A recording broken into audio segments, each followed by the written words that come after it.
We are back on the road to City Hall. My first guest tonight says that New York needs a businessman to run our city, and he has spent months criticizing Mayor de Blasio on both his policies and his politics. But after spending the first part of the race as the Republican frontrunner, he's now dealing with new challengers on the GOP side and questions about whether his message is reaching voters. Paul Massey joins me now to talk about the campaign, his agenda, and the race ahead. Welcome to the program, and congratulations for getting in. Thank you. I spent a lot of time telling people, oh, you should run, you should run. Yeah. You, not because of me, I know, but you decided to run. And let's talk about why you decided to run. Thank you. Yeah, I'm running because we need leadership, Errol. I came to New York at a time, well, I came to New York 10 years before Mayor Giuliani took over, and I came and we lived through 8 great years and then 12 years of Mayor Bloomberg, so we had 20 years of great leadership. But I was here 10 years before that, so I saw what New York ungoverned, unmanageable looks like, and I think we're headed back there. We've got a mayor who's not my kind of guy. He's corrupt politically. He's multiple investigations of his political activity, and he's divisive. It's a tale of two cities, us against them, rich against poor. And I believe all New Yorkers live in New York because they embrace diversity and they want to be living together. Let's talk a little bit about how you came to politics in general. You started a firm in the 1980s. Mm-hmm. You ran it for quite a while. You sold it for what was reported to be about $100 million to Cushman & Wakefield, which is a big name everybody knows. And I guess technically you're an executive there now. I am, yes. At this time. Is that when your interest in politics began? No, I think my interest in politics is rooted in an appreciation for the city. I did come to New York to get real estate experience, but I wasn't sure I was going to stay. And so it's a bit of gratitude for a great career. Our business was selling buildings, financing buildings. I also met my wife here, and we have 3 great kids who live here. So the real estate business was fantastic, a fantastic experience, but the way we constructed the business was we thought that being local would be an advantage. So we put teams in every neighborhood in the city, and as the CEO of the business, I was traveling around to different communities in the city for 30 years. Mm-hmm. So it grounded me in the city, it grounded me in neighborhoods, and we promoted our teams in terms of saying to them, look, sell property, finance property, but be community involved. So I know community leaders all over the borough, and I've been all over the boroughs, and I've been all over the boroughs for 30 years. So big advantage campaigning and big advantage running the city. Yeah, you had, I think, within your business, sort of, or within your industry, I should say, sort of a controversial approach, just sort of creating these neighborhood-based territories, and it sort of created some, I guess, some controversy around commissions and so forth. That's not so much important as you say, you've gotten to know a lot of different neighborhoods.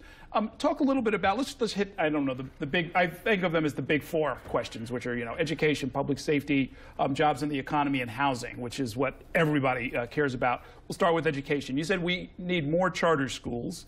On the other hand, charter schools are just a choice, right? And they're a distinct minority, really almost a super minority, what, less than 10%? Of the total enrollment, right? So yeah. What about everybody else? What about the rest of the system? Yeah, so I'm rolling out policy positions now. My first one was education. I grew up modestly in Boston, and a teacher sent me on the road to the right school, so I know what teachers can do for kids because I was one of them. So I am very passionate about teachers and our public school system in the city. We've got 1 million kids in the public school system with significant amount of schools with failing scores, poor graduation rates, and less than 50% of the kids who are graduating from our public schools are not job ready or college ready, which means to me they're struggling to read and write and have gotten an education. We've got to do something about that. So getting back to your comment about choice, I agree with you that choice is not just lift the cap on charter schools. Some charter schools are doing some great things, but in going around to different communities in the city, it really strikes me that one size does not fit all. And some communities want religious schools, some communities want to support parochial schools, some communities want to support conventional public specialty schools. So my approach would be go around to each of those communities and do a lot of listening about what people wanted and deliver that to them. And I think we'd be way better off and would radically improve our schools. So it sounds like when you mention sort of non-public schools, which is what parochial schools are you talking about some sort of voucher system or public support for those kind of institutions? Absolutely. I think that if you consider the fact of how many kids our parochial and religious schools are supporting, if they were ever thrown back into our current system, it would be near collapse. So communities appreciate those schools. Some communities want those schools, and we should recognize that and support that. So the idea of, you know, I know the state doesn't allow it, but meaning vouchers, but you know, some type of scholarship program, I would advocate for some type of tax credit, so that we're doing our share to help those kids as well. On public safety, do you support the closing of Rikers Island? The city council speaker certainly supports it. The mayor, I think, sort of came along recently. Where do you stand? Well, I think that the last thing we do is we should not move jails into our local community. I would do a complete revamp and a stage redevelopment of the Rikers facility. It's old, it's tired, and it's clearly putting people's lives at risk, both the inmates and the correction officers.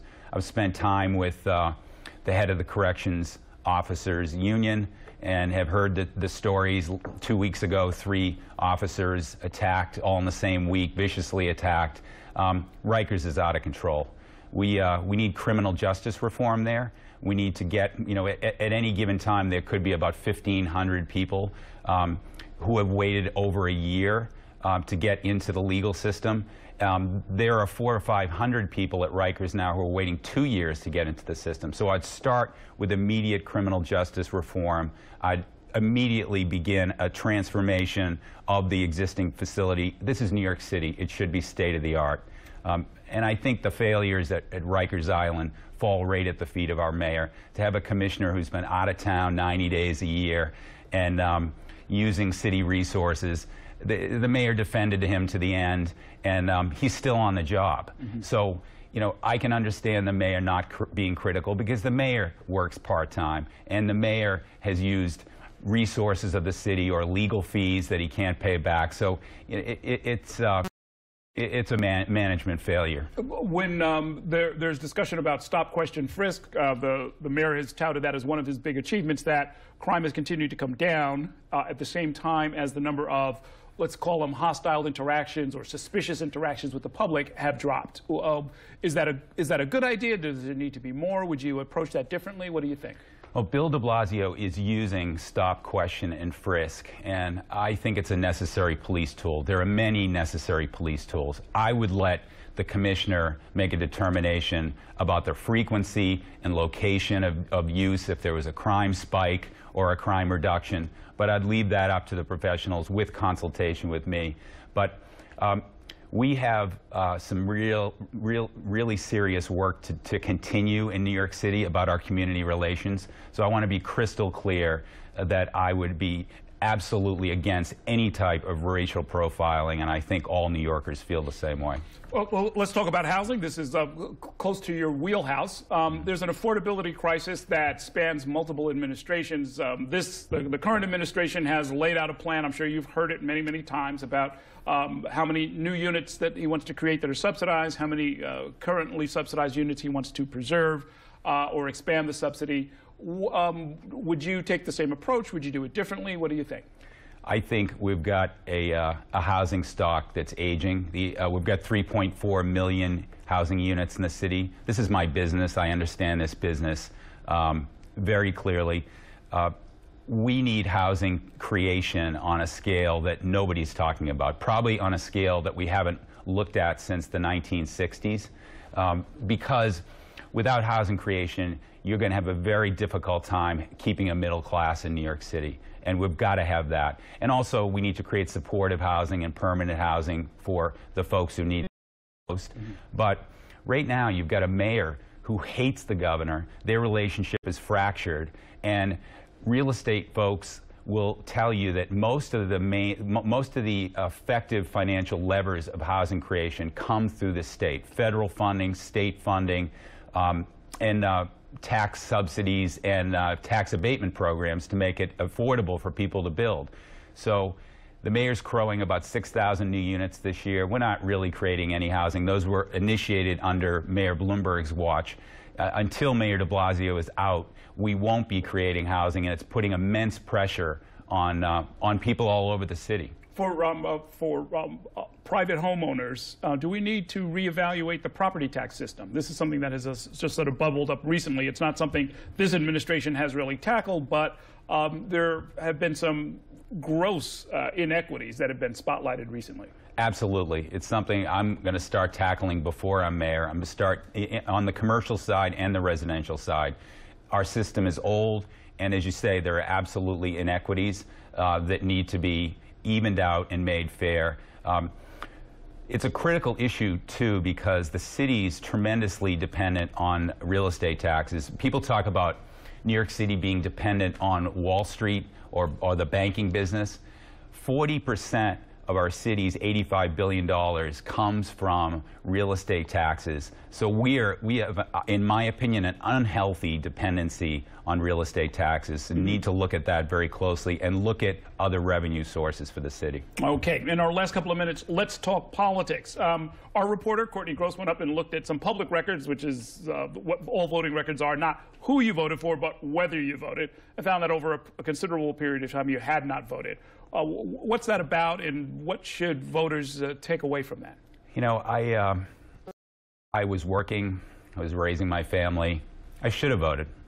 I think it's a serious thing. One of the hallmarks of my management style and my personality is that if you know, something wasn't right, I own it.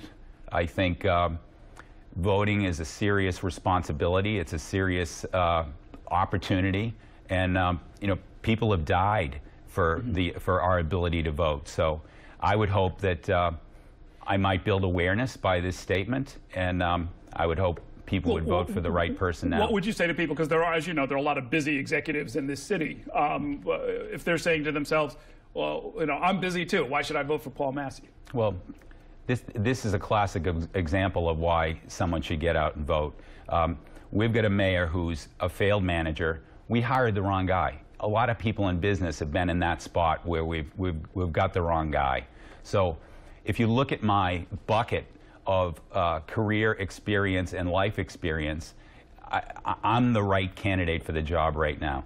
I've had a business with billions of dollars in sales. One of my points of pride is that I created or had a hand in creating thousands of jobs. And again, I was all over the city with that business. Also, I'm independent. I'm not taking PAC money, special interest money, animal rights money. I'm not going to be chasing around Central Park trying to get rid of the horse and buggies. But also I've been community involved, helping kids in foster care, helping kids in schools, building housing for the elderly. So you put all that together, and I'm the right mayor for the right time. Before you get a crack at Bill de Blasio, you may have a Republican primary. It is it's a sore point with some Republicans that when we look at the records back in 2013, you gave the maximum donation to Bill de Blasio on October 22nd. On the same day, you gave to the Republican candidate, but you only gave him $3,000, and you've given to a number of Democrats in that election cycle as well. What do you tell the diehard Republicans in the city? Well, I'm on the record saying I'm going to demand a refund from de Blasio, but I think. Seriously, what were you thinking at the time? Hoping. You know, I was looking across the spectrum, and I've supported a lot of different candidates in a lot of different ways, in a bipartisan way. I'm hoping that people are going to look at this election less on a political basis than a pure who can get the job done basis. And I think I'm the right guy, and I think that's the right way to look at things, and I think New Yorkers have had a history of doing that. Okay, you've got a lot of well-paid consultants. What do they tell you is your path to victory in a town where Democrats vastly outnumber Republicans? How do they tell you you get from here to Gracie Mansion? Yeah, the path to victory is partly that we've got a very vulnerable mayor. We've got a mayor where I'm walking around the city talking to all kinds of folks, And there is a chord of discontent out there about his performance that's very, very real. It's a very different chord than, say, the presidential race, but that chord is out there. So we've got a vulnerable mayor with failed leadership. And again, when people assess the right candidate, and I'm the right candidate, they're going to look at my breadth of experience and, you know, my desire to help all 8.5 million people in this city. I came here with $150 in my pocket. As I said, I grew up modestly. I scratched together a business, and I joke about the fact that after 26 years, I was an overnight success. But I think that I've got the passion. I'm full of passion for helping New Yorkers with schools. We talked before we get on about the homelessness crisis. I understand the housing, all the mechanics of creating housing, which we desperately need. And, you know, a very important thing are jobs. I understand how to create jobs, and I'll engage big business to make plenty of jobs and compete for business that other cities are stealing from New York now. Cambridge, Massachusetts is a magnet for biotech. San Francisco for technology. Those jobs should be coming here. And we should engage all the big businesses creating minority and women-owned businesses for all New Yorkers. Okay, we've got a lot more to talk about. There's a long road ahead of us. Thanks so much for coming by. Best of luck. We will see you out on the campaign trail. Paul Massey. Let's take a short break now.